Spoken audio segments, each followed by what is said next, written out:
Hi, I'm Sasha. Hi, I'm Jacob. And you proposed marriage to me at the TWA terminal. And you're listening to U.S. Modernist Radio. Mama don't allow no architecture around here. Mama don't allow no architecture around here. Oh, I don't care what Mama don't allow, gonna draw mine modern anyhow. Mama don't allow no architecture around here. Welcome to U.S. Modernist Radio, where we talk and laugh with people who enjoy, own, create, dream about, preserve, love, and hate modernist architecture, the most exciting and controversial buildings in the world. I'm Tom Guild. You just can't underestimate the satisfaction of a great office chair. We spend most of our waking lives at work, often sitting, so comfort is important. And for many, the location of work has changed recently. Accelerated by the pandemic, your workplace is as likely to be a kitchen or a den as it is a floor of offices. The KNOLL company had some of the most celebrated chairs in the world, including Eero Saarinen's womb and tulip chairs, the Barcelona chair by Mies Van der Rohe, and the Wassilly chair by Marcel Breuer. Herman Miller was famous for the Aeron chair, the Noguchi table, the Marshmallow sofa, and the Eames Lounge Chair, among many others. These companies have been the leaders in well-designed, comfortable office furniture for generations, and in 2021, they merged. With us today is Ryan Anderson, Vice President for Global Research and Insights at MillerKnoll, and podcast host of Looking Forward, Conversations about the Future of Work. Later on, we'll enjoy some jazz with the remarkable Tony Desare. And now here's your host, Mr. Modernism, George Smart. Thank you, Tom. When we interviewed MillerKnoll's archivist, Amy Auscherman, a few years ago, I was on the hunt for an Eames ES 106, the Ferrari of chairs. It's really a chaise lounge, so while you can sit on it, you're better off lying down, which will be my preferred use. The story goes that creators Charles and Ray Eames got a visit from director Billy Wilder, who wanted a daybed on which to take power naps during film production. 13 years later, the ES 106 came out, and Billy Wilder was first in line. He's patient. Yes. The long game, Tom. Mm-hmm. Later, the classic was renumbered as the H106, and I still don't have one. But I can dream, and furniture dreams are the gateway to house dreams, as many modernist fans know by heart. We go out and purchase an Eames chair for the den of our colonial revival house, and suddenly the whole vibe of that room is better. Then we find ourselves randomly driving around town on the weekends, searching for interesting modernist houses. Then on vacation, the first thing we plan are visits to modernist house museums. Then one day, we buy one. The house, not the museum. Yeah. The real estate industry should really stage more houses with modernist furniture. U.S. Modernist Radio is underwritten by Diane Bald and the Budman family, restoring significant architecture in Toronto, Los Angeles, Malibu, and Palm Springs.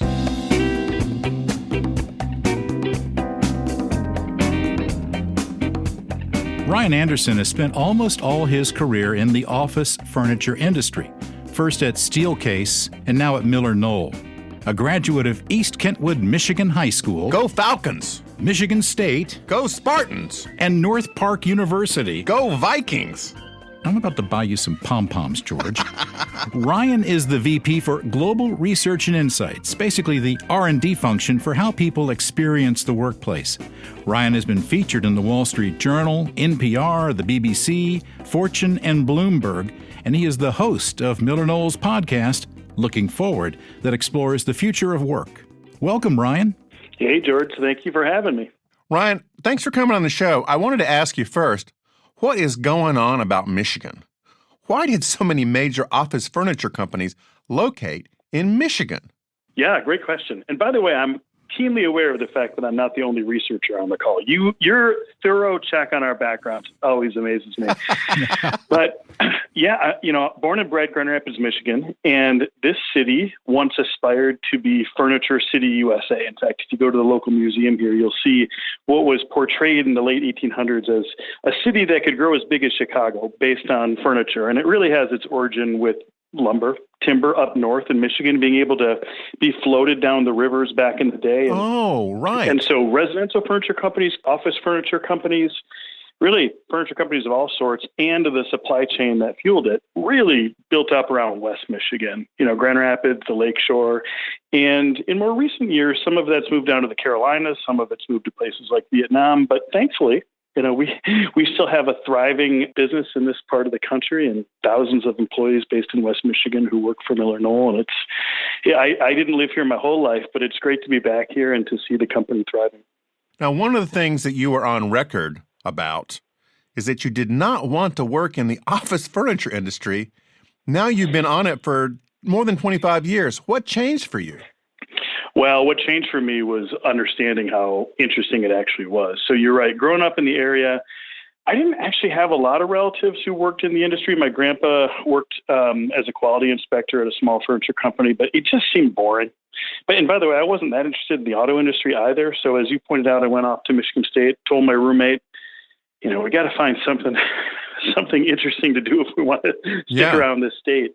And I started to learn a little bit more about the history of innovation that was true within the furniture industry here. And it just captured my interest. And so, as you point out, I did an internship, and then I was with Steelcase for a long time, came over to Herman Miller in 2012, and now have the privilege of leading research at MillerKnoll, which includes office and workplace, but also includes how our homes are evolving, healthcare environments. And so that kind of rich variety of topics and thinking about how these spaces actually impact our lives, it's kept my interest. I've never really gotten bored, and I'm thankful now to have a job where, if I'm getting bored with this, then I'm doing something wrong because there's so much to be learned.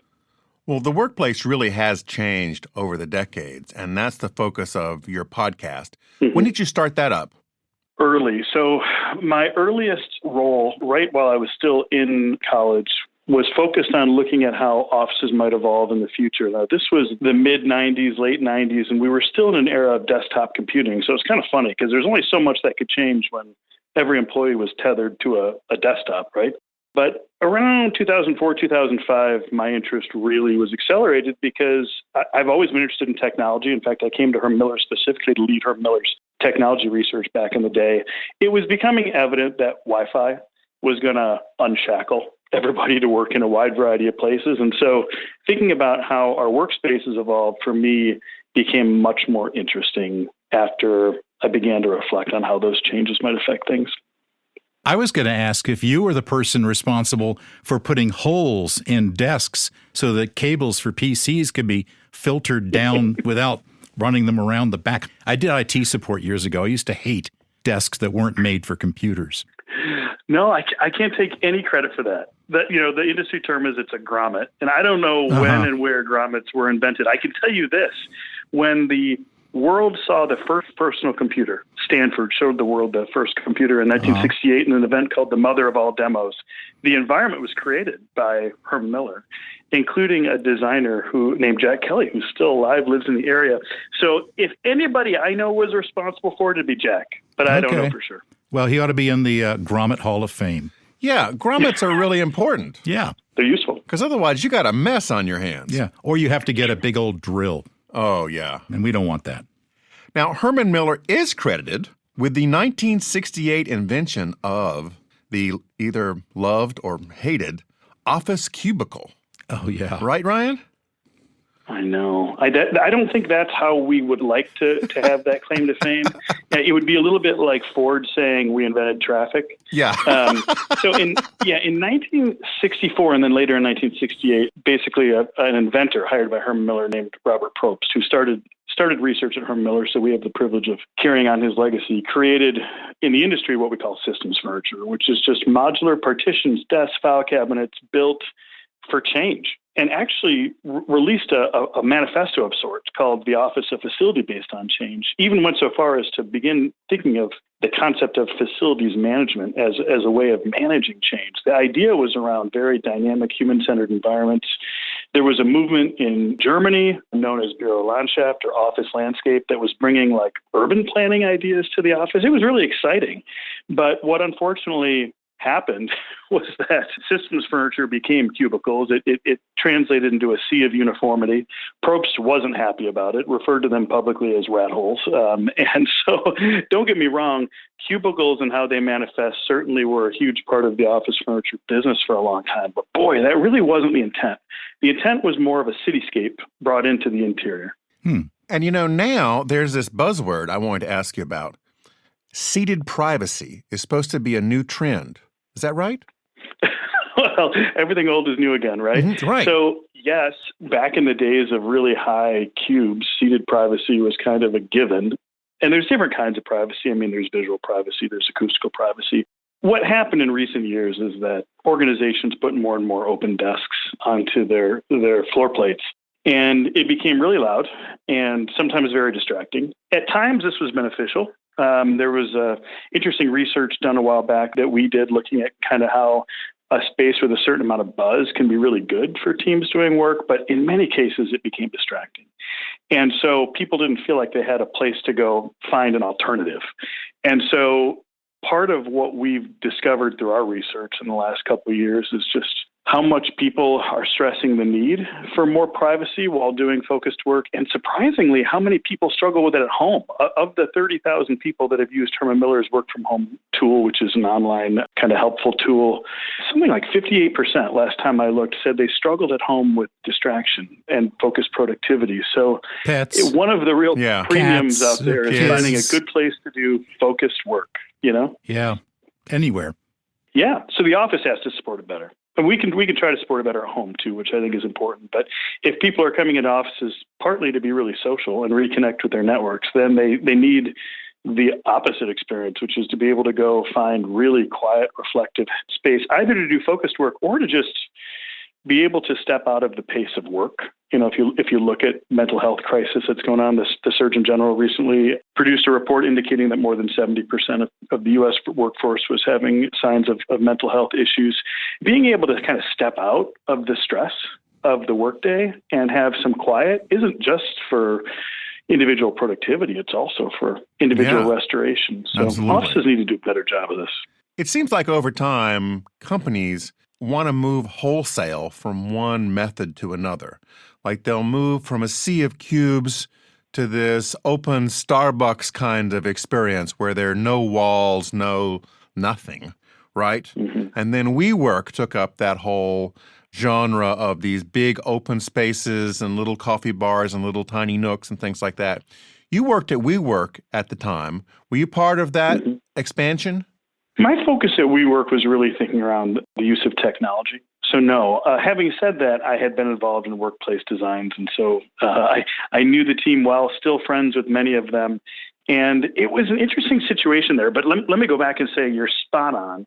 The pendulum has swung between like super high boundary, lots of privacy, to crazy open small desks too far. There's a great book out there called Cubed by Nicole Savall that talks about this pendulum swing. It's actually been going on for decades. And WeWork's contribution to it was that, I think they really emphasized community and having a fun, interesting place to interact with others. It was difficult, as you described, to find a place to focus a lot of the time. But it also was a very specific use case, right? Co-working, places for people to come and be around others. That was their stated intent. That's why people chose to subscribe to a desk. I don't know that it necessarily is the model for what every workplace wants to be for a group of people that maybe are doing more predictable, I shouldn't say more predictable, but a more consistent set of users that live within an organization. They're going to need balance. They're going to need to be able to go from that very social to very focused and have some good project team spots in between. It seems like everybody needs privacy sometimes. Everybody needs the ability to connect with your team sometimes. And so is there a happy medium? Yeah, there is. And actually, I think we've known what that balance can look like for a really long time, but it is a challenge if organizations are still working under the model that everybody needs X amount of square feet or X amount of square meters for an individual desk where they're supposed to do most of their work. So it's a little bit more like what you see in residential design. If you think about like going and finding a home, yeah, you'd count up the number of bedrooms, but you wouldn't expect the bedrooms to dominate 70% of the floor plan. You're looking at all these other areas, like a place to do gaming or a place to do homework or a place to play cards. And you're thinking through these activities and saying, well, does this range of space cover off on our key activities? That same mentality is often referred to as activity-based planning in the world of offices. And you can do it, but it's really tough to do it if you're going to dedicate a huge percentage of your floor plan to individual assigned desks. And that's been a point of contention, particularly here in North America for a while. There's some organizations that have successfully transitioned to shared desks when they still give people like maybe a neighborhood to be a part of and lots of cool other spaces. But in other situations, organizations have just not allowed people to have a place of their own, haven't given them as much variety back to benefit them, and it's gone over poorly. So it's important that organizations revisit how to do that well. It's interesting when you go into one of these high open concept companies and you start opening some of the obscure hallway doors. They're filled with people who are hiding. Really? Yeah, they wanted some private space. And so they're in a broom closet or they're in a little annex. Or the bathroom. And they've carved out a little place to escape, particularly the introverts in the group. Coming through the pandemic, when people are leaving offices by the hundreds of thousands, I assume that the demand for office furniture also fell accordingly, right? There was certainly a drop, and based on the numbers you referenced, it was about a 10 to 15% drop in terms of office furniture in 2020. Which is huge for your industry. Yeah, it was. I mean, thankfully, we as a company are pretty diversified in that we basically support work wherever it happens, home. Yeah. Were some people just taking those fabulous chairs home with them from the office? In some cases, and a lot of them wanted something for home. A lot of people that have begun working from home want something that doesn't feel like it looks like it belongs in an office, something modern that feels less institutional, which thankfully Herman Miller, KNOLL, and our other brands have done really well. But having said that, organizations are thinking about what that future of the office looks like. I think it would be a mistake to think that most people will be remote first. Of the 10,000 employees that we survey quarterly as part of a group that we're in called Future Forum, only about 15% of people want to be fully remote. So the vast majority want to spend some time in offices. In fact, 20% want to be in there full time. So most organizations are taking a look at their real estate portfolios, trying to figure out how to move away from just a sea of desks. Think about spaces that offer more variety. And those spaces may be smaller in the future in terms of the overall real estate use, but more varied, more interesting, more desirable. So I certainly am not sour on the future of office furniture, but our goal really is to support the work wherever it happens. We follow the user. We need to understand what they need to have a great work experience, and wherever they are, we want to support them. The Aeron chair, for example, was an enormous hit for Herman Miller. And I wanted to know, what's the big hit now? What are you selling the most of to people who want a great place to sit and work? I think it's more varied. Now, don't get me wrong, Aeron is absolutely essential to our overall portfolio, and I don't have our most recent sales numbers at hand. But if I look broadly, when we think about work from home, seating is still the number one thing people are requesting. Yes, storage and desks and sofas and other things are really, really important. But the biggest gap for people at home has been a good, comfortable, ergonomic chair. Yeah. And in some cases, Aeron might be perfect. In other cases, it might be something like KNOLL's Aloe chair, or it might be something like the Herman Miller Cosm chair, where there's less manual adjustment and more passive adjustment. And the reason why that's important is sometimes there's a bunch of different people using a chair to do work or learning, schooling, whatever at home. So what is passive adjustment? Oh, basically, it means that the chair is able to adapt to you ergonomically without you having to adjust a lot of knobs. Wow. What's amazing about Aeron is the degree to which it can be fine-tuned for each person. And it's tough to find anything that can be that fine-tuned to you. But if you're living in a multi-generational household, and multi-generational households are at an all-time high since the mid-40s, you might have 3 or 4 different people using a chair for different purposes, broadly considered work. That can include paying the bills and doing an online class. And so we might see that some of our chairs that have fewer manual adjustments, but that are still really good ergonomically without having to manually adjust much, are more popular. I would imagine it's kind of like those high-end Mercedes where you get in the driver's seat and you press a button and everything adjusts to your profile. It remembers. Yeah. Yeah. Right? Yeah. Do you guys have a chair that does that yet, that has a memory? It's funny you say that because I was actually one of the people that led the commercialization of a smart furniture exploration that we did back in 2015, 2016. And we went down that path. The reality is most people, I think, would prefer a chair or a table that doesn't require anything in the way of movement. So if I take a look at Herman Miller's Cosm chair as an example, tremendous feat of engineering. You sit in it and it adjusts on its own for the vast majority of people. It doesn't do so through an app. It does through great mechanical engineering and great material use. So, yes, we have explored kind of that new version of smart, but I think for most people, they just want something that's really comfortable without having to do much. And I'm often reminded of this quote. Actually, Bill Stump, who was a designer that designed Ergon, the first ergonomic chair for Herman Miller, it wasn't his original quote, but he used to reference it, which is, comfort is the absence of awareness. And if you think about that, it's like, you're right. That tag bugging you on your neck, like as soon as you become aware of it, you become uncomfortable. A great chair, or you were referencing the Eames Lounge Chair before, a great chair, you almost just melt into it. You know what I mean? Like it's fully supporting you, but you're not having to think about adjusting it or doing a lot to it in order to gain that degree of comfort. So in a lot of ways, that's the new bar that we've been working towards for a long time. You know, in some of the classic cartoons, like the Flintstones and the Jetsons, there's always some kind of chair that folds out until it's flat, kind of like a business class seat in an airplane. Mm-hmm. But I've never seen one of those in actual practice. Does that exist, Ryan, that you know of? It does. If you look at some of our healthcare offering, what you'd find is some of the healthcare recliners, which might find their way into a patient room and might not even look that much like a healthcare chair, can in fact totally lay down and create a little bed, not unlike being in business class on an overseas flight. We use them sometimes in different office environments and well-being rooms. You know, there's been a major move in the design of office space to provide more spaces for restoration, well-being, and in some cases, they work really well there. I don't know that they've yet become dominant as far as an alternative to the futon for college kids, but the products do exist. So is restoration the same thing as a nap, Ryan? It's a little broader. So we are really passionate about something called inclusive design. By that, we mean let's try to include a really broad array of people in the design process so that we can understand this really diverse range of human conditions. And if I think about, actually right now, I'm in just a little enclave, a little private room. There's a Nelson coconut chair in the room, a desk, et cetera. If I begin to think about what restoration might mean to somebody who comes into a room like this, it could be, if there's a recliner, the chance to have a little shut-eye.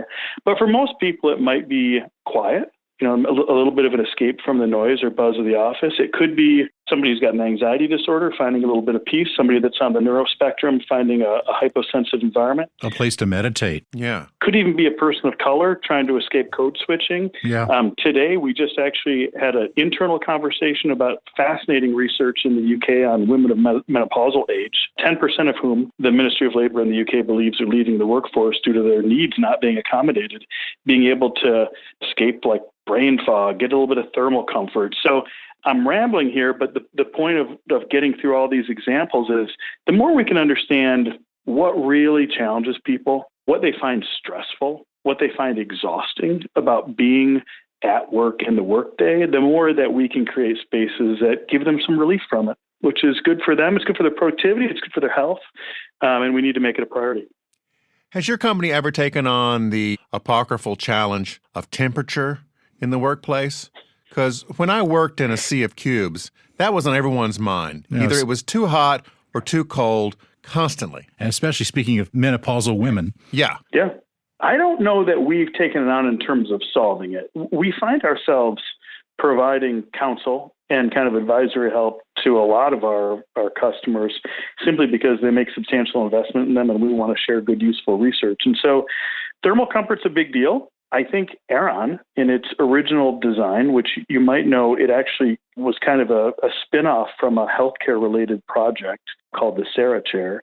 It offered a unique material that we have consistently tried to use in new products, this suspension-based material or whatever you want to call it. We don't usually call it a mesh, but it's breathable. And so that in and of itself does provide a degree of thermal comfort for sure. Right. But the bigger topic of like temperature in the workplace, no, we might provide some advice around, hey, let's offer a little bit of variety. Let's try to help understand what most people would find comfortable.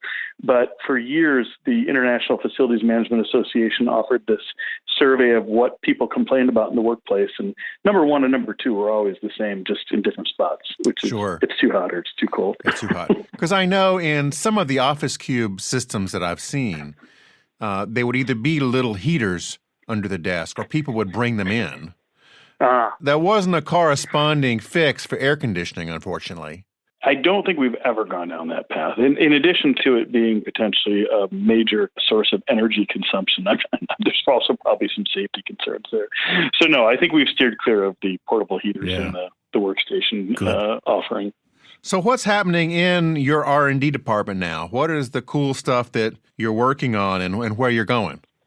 Oh, well, I'll tell you, our team's job is usually to supply, like that. Those folks are my customer base. Like we're helping them to understand not only what's changing in terms of workplace, but what's changing in terms of our homes and our spaces to heal and learn across the world. I think if you look at what both Herman Miller and KNOLL, but also some of our really cool European brands like Muto and Hey and Not One have done recently, they've focused on some really comfortable, high-quality products that don't feel institutional. As an example, I'm thinking of Herman Miller's Zeph chair, which is, it kind of falls somewhere between a traditional high-performance ergonomic chair and a chair you might find in your dining room or whatever. Great source of comfort in a wide variety of areas. I think about a lot of what they've done in terms of offering more flexibility for people to adjust their working environments or adjust their spaces without having to call on a facilities team. I think the reason is a lot of our customers are quite aware that they can do all the work to design an excellent work environment, but the work patterns are changing so quickly. And a lot of people aren't even really always sure of how they might be working, in the near future. And so having spaces that get better over time, that just adapt, either because they become more and more comfortable through use, like an Eames Lounge Chair, or more likely, what I'm thinking of lately is products that the actual employees in an office can easily move around. Could be desks, could be modular, smaller, partial height walls, marker boards, et cetera. It just gives like this agency to people actually in the environment to say, hey, make sure that this space is working for you, because if it doesn't work for you, it doesn't work. So I think some of the products that I've loved from like KNOLL, their Rockwell Unscripted or Herman Miller's OE1, all have that kind of in common. They're really delivering more control to the people who use them on a day-to-day basis. Now, Ryan, how can people, mere mortals like me and Tom, buy from your company? Because it seems like you're really selling mostly to organizations and institutions. How can an individual buy some of these pieces? Is there a retail outlet? Yeah, actually, we've been diversifying that for a really long time. So there's a variety of ways consumers can enjoy the products that we make. One place to start would be Design Within Reach, DWR.com, which is really a marketplace for incredible modern design, including those from MillerKnoll brands, but also beyond. DWR also has brick-and-mortar retail stores in a wide variety of areas. We've also been expanding the e-com platforms for many of our brands, Herman Miller, KNOLL, Hey, and actually, if our listeners today aren't familiar with Hey, HAY.com, or Muto, MUUTO, those are two incredible European-based modern design brands that have e-commerce sites that are really delightful. I mean, we just love those companies. One other that I might mention is Fully. Fully.com really does a great job of specializing in work from home. So throughout our family, we've really tried to make sure that, yes, we can serve the needs of organizations, but that our best products are available to anyone who might like to invest in them. Well, Design Within Reach is a great chain of stores. It's been around a long time, and people can go and try out the merchandise right there.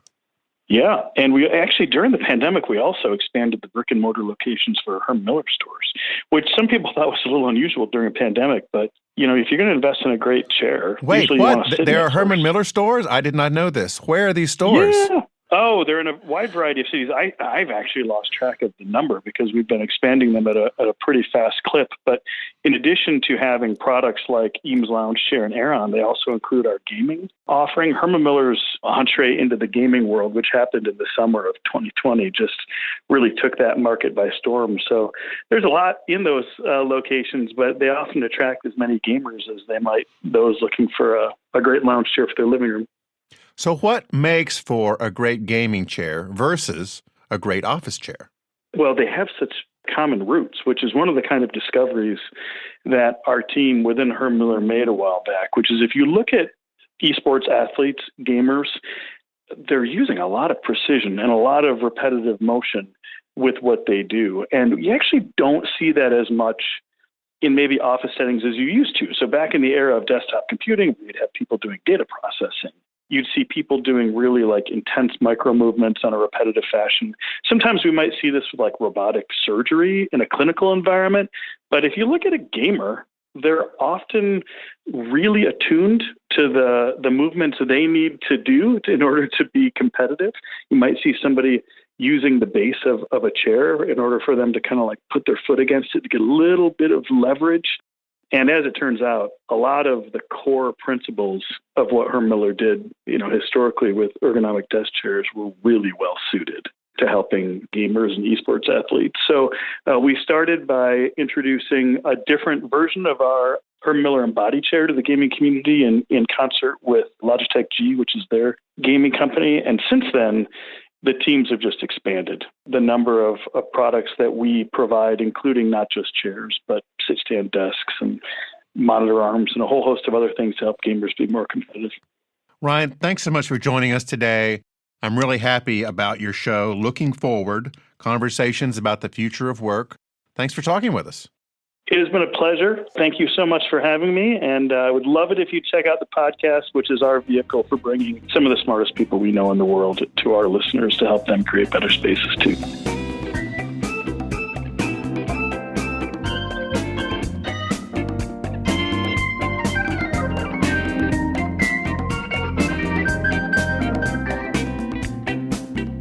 We have some wonderful jazz guests on the show singing from the Great American Songbook. But it's a rare opportunity to talk with vocalists who write their own melodies. Tony Desare has been making music since he was a kid. A graduate of Hudson Falls High School, Go Tigers! and Ithaca College, Go Bombers! Tony started performing in New York City and was named a Rising Star Vocalist in Downbeat's 2009 Critics Poll. With 4 Billboard Top 10 jazz albums, he has written music for 5 films, including My Date with Drew, The Walls Are Watching, and my favorite title, Psycho Yoga Instructor. During the pandemic, he earned praise from the online series Song Diaries, songs and conversations helping people get through the dreary lockdown where every day seemed like the last one. His latest album is Lush Life, recorded with Ted Firth. Welcome, Tony. Thanks. I'm happy to be here. So before we get started, where can I see Psycho Yoga Instructor? Down at your local Psycho Yoga studio. Yes. When they changed the title of that movie to that, the director was just beside himself for days. The original title to that movie was Perfect Pose, which I thought was a great title. Oh, yeah. It is much better, really. Yeah. But Lifetime bought it, and they need to title things so people know what it is when they see it in the TV guide. So anyway, it's Psycho Yoga Instructor now. Now, the producer of that 2020 film is your pal Brian Herslinger, who also produced 2022's Deadly Yoga Retreat. Dun, dun, dun. Did he have some traumatic experience on a yoga mat? No, I think that was supposed to be the sequel, and it got repurposed into that. I think that's what happened there. He must be going crazy with the network. Well, he works a lot for Hallmark and Lifetime, and he's had quite a nice career as a director and producer for them. Oh, that's cool. Now, Frank Sinatra is really huge in your repertoire. In fact, early in your career, you were in an off-Broadway show called Our Sinatra. What do you think is so enduring about his work? Well, the thing about Frank Sinatra is he's kind of an icon on so many levels, right? I mean, he was, during his heyday, the biggest male movie star, alongside people like Marlon Brando and Cary Grant. And he was, always in the tabloids. He had quite a personality. So there's all that. But then there's also this side to him that was a genius at singing. And he went from being the first rock star, pop idol, maturing into the greatest pop singer of the 20th century. So those recordings that he made, especially in the 1950s through mid 60s, are just, I mean, they're art and they're gifts to the world. So I think the people that really are into that part of Frank Sinatra and that his work as an artist, I mean, I think his acting was not so much his art. I think it was just something that he enjoyed and helped his profile and his celebrity, but the music was his love. Yeah, he was okay. Oh yeah, he was a good actor, but he was famous for just doing one take and wanting to get out of there. With the music, he was a perfectionist about it. Huh. And I think what he created endures because it is just that good. And people continue to discover it and enjoy it. And I think it's one of the great contributions of American music that exists is his catalog. That time in the 50s and 60s you mentioned is also the height of mid-century modern architecture. So when you walk into these houses, more often than not, you're hearing Frank Sinatra singing. What are some of your favorite Sinatra tunes, Tony?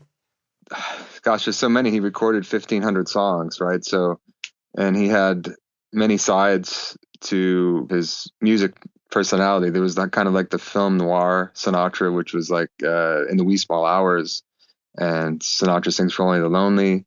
Then there was the more Technicolor Sinatra, sings for swinging lovers and come dance with me and come fly with me. So my very favorite album is called Close to You. And it's a rare thing that Frank would record with a smaller group. He normally had tons of strings, big band. And this was with the Hollywood String Quartet and flute, oboe, French horn, harp, and rhythm section. Wow. And it was recorded in between, I think, Come Fly With Me and Sinatra Sings for Only the Lonely. So the peak of his abilities. And it's this gorgeous album arranged by Nelson Riddle. Very, very intimate and a lot of just beautiful, bittersweet ballads. I was going to feature Tony singing some of these Sinatra standards until I heard some of his original compositions. Here's Tony with an original composition, New Orleans Tango.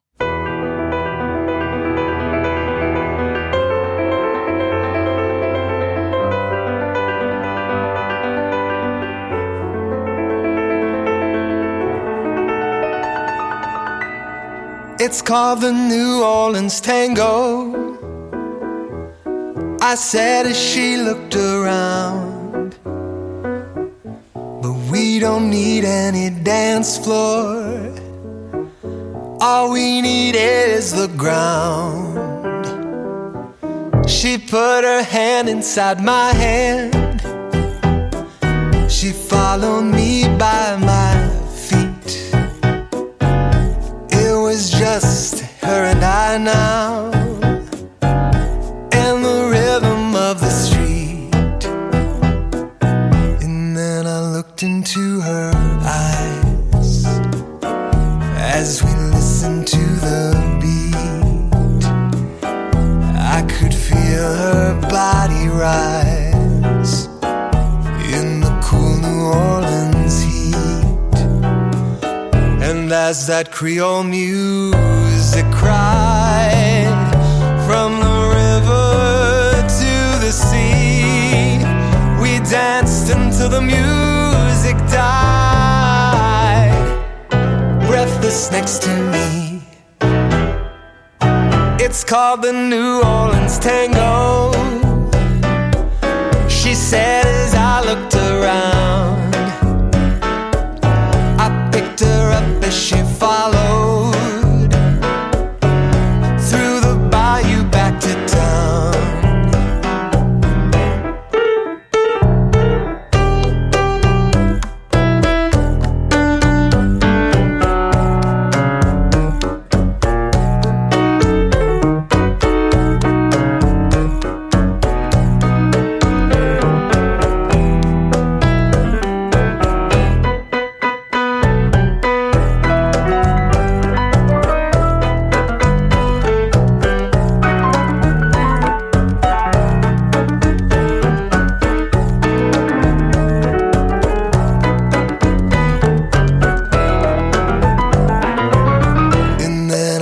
looked into her eyes as we listened to the beat, the black Louisiana skies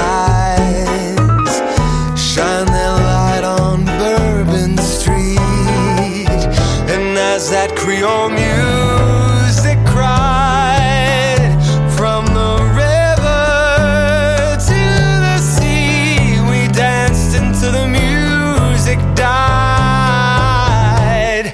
breathless next to me. That is really cool. Yeah. Thanks. So one thing about that recording, I don't know if you could tell or not, it was all done on an acoustic piano. All the orchestration of it was all done with multi-tracking a piano. So whether I was like tapping the side of it or, muting the strings for There was some some sound. sort of little ratchety percussion bit in there too, wasn't there? Yeah. So what I did with that is with my fingernails, the upper strings of the piano, I just kind of muted them, used them like a guiro. So it's like, but I did that on the piano strings with my fingernail. Wow. Well, a piano is a percussion instrument, technically. Yeah. Yeah. And That's it was, cool. I got the idea to do that for one song. And then I thought, well, it would be fun to do a whole project, a whole album of orchestrating on just the piano. It's kind of the idea of introducing a limitation creatively. Like, okay, I can make a whole album, but I can only use the piano and my voice. And so, yeah, it is interesting how much more creative you become with limitations. So During the pandemic, your song diaries were really beautiful little videos. How did you start doing those? Well, I was on tour the week that everything shut down. I was just beginning a tour of the Midwest that was going to be by van, one-nighters in theaters through like 10 different states. And we were in Cedar Rapids, Iowa, not sure if we were going to do a show. And right before we performed at the Paramount Theater in Cedar Rapids, we decided, and the presenters of the tour decided that we would cancel it after that night. So we did that show on I believe it was a Friday night. And I flew home Saturday, and then everything else canceled that was upcoming. So I found myself home on a weekend, which is kind of rare. And with the pandemic starting and nobody knowing, and I mean, we all remember that time. Mm-hmm. And that first day, I just kind of didn't know what to do with myself and didn't really, I kind of stayed in my pajamas all day, and by the end of that day, I felt kind of, I don't want to say useless, but I felt just kind of directionless. So the next day, Sunday, 2 days after I got off the road, I got up and I thought, well, let me just go down in the studio and record something, because that's what I always wanted to do anyway. I was just always too busy. So I thought, well, this is my time where I can start recording in my studio that I built over the years. So I recorded something, then I decided to share it, and I put it out on Facebook and Instagram, and people commented on it all day. So all day I was interacting with people as they commented on the video. So the next day I thought, well, let me do that again. So I kept doing it, and people kept watching and commenting. And it was the thing that gave me a reason to get ready to like go do something or go to work. And I get up, take a shower, get dressed, turn on all my equipment. And once I knew people were expecting it and relied upon it, I had no excuse not to do it. So I did it for 100 days in a row, without a break. I didn't take weekends off even, and didn't really stop doing it every day until I was getting back on the road. So I just put out, today I'm going to put out number 312. Nice. So Thank you for doing that, Tony. Well, I'm so glad that it did help people, because it certainly helped me. And since I've gotten back out on the road, everywhere that I go, there's somebody that found me during that time, and several times has gotten emotional for both of us as someone tells me about how much it helped them. And, people would say that it helped them in the comments and things like that. But I received so much love from that, and hearing from people in person, especially a lot of older people that were alone and felt very alone. Not only did they look forward to the video, but there was a community that kind of developed on my comment board on Facebook, where a lot of those people have become friends all across the country and correspond with each other. And talk on the phone and send each other birthday cards. And so it really did turn into something that I'm proud of, and also that helped get me through the pandemic. Here's Tony with another beautiful original composition, How Will I Say I Love You?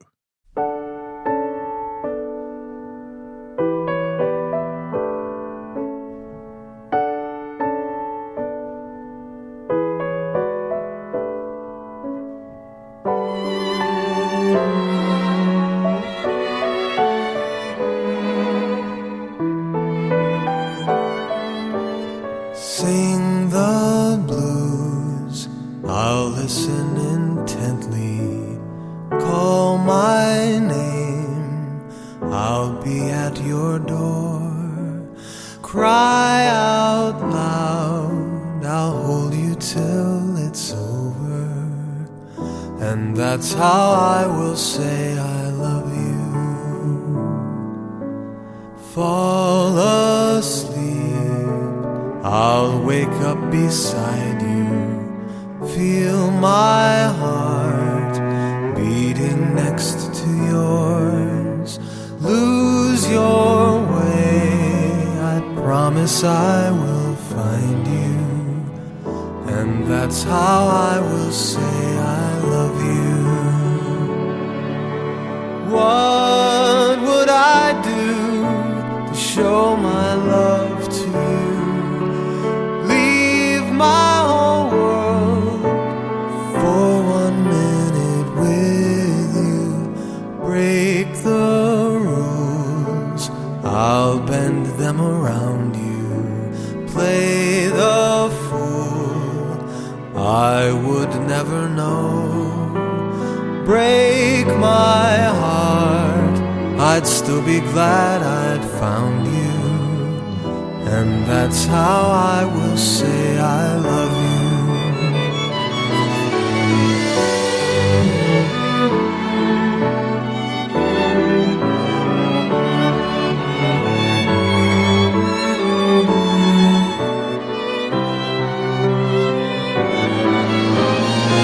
Break the rules, I'll bend them around you. Play the fool, I would never know. Break my heart, I'd still be glad I'd found you.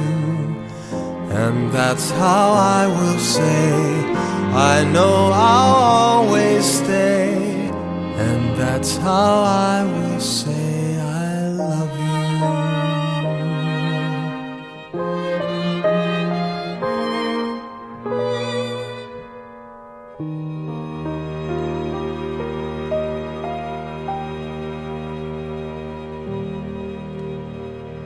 Words and music and vocalizations by Tony Desare. Thank you, Tony. Thank you for playing that. Yeah, that's a really special song to me, and it's been used in a lot of weddings and stuff now. I bet it has, yeah. Oh, yeah. That's a heartthrob song. Tony, thanks for joining us. Yeah, thank you for having me. Thanks for listening. U.S. Modernist Radio is underwritten by Diane Bald and the Budman family, restoring significant architecture in Toronto, Los Angeles, Malibu, and Palm Springs. Okay, Tom, take us out.